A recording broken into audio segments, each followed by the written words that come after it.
జల వివాదం పరిష్కరించేందుకే ఇరు రాష్ట్రాల సీఎంల సమావేశం ఏర్పాటు చేసి కేంద్రం విజయం సాధించిందన్నారు కేంద్ర సహాయ మంత్రి బండి సంజయ్. అయితే ఆ మీటింగ్ లో ఏం జరిగిందో ఇద్దరు సీఎంలు బహిర్గతం చేయాలంటూ ఆయన డిమాండ్ చేశారు. ఇరు రాష్ట్రాల సీఎంలు సొంత ఎజెండాతో మీటింగ్ కు వెళ్లారని తెలిపారు బండి సంజయ్. కేంద్రానికి రెండు రాష్ట్రాలు ముఖ్యమేనని, రెండు రాష్ట్రాల అభివృద్ధికి కేంద్రం కృషి చేస్తుందని తెలిపారు.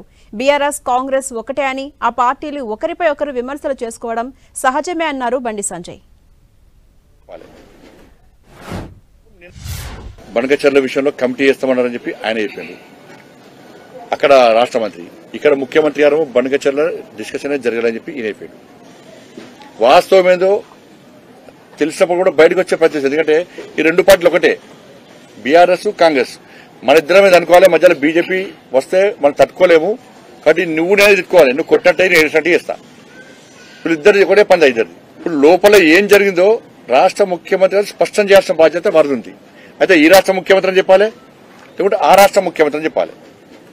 కేంద్ర ప్రభుత్వం నిన్న ప్రకటన విడుదల చేసింది. కనీసం దాని గురించి ఈ రాష్ట్ర ముఖ్యమంత్రి చెప్తలేరు, ఆ రాష్ట్ర మంత్రి చెప్తలేరు. ఎందుకంటే ఈ ఇష్యూను లాగి టైంపాస్ పాలిటిక్స్ చేయాలి, రాజకీయ లబ్ధి పొందాలి, బీజేపీని కేంద్రాన్ని బదనాం చేయాలి.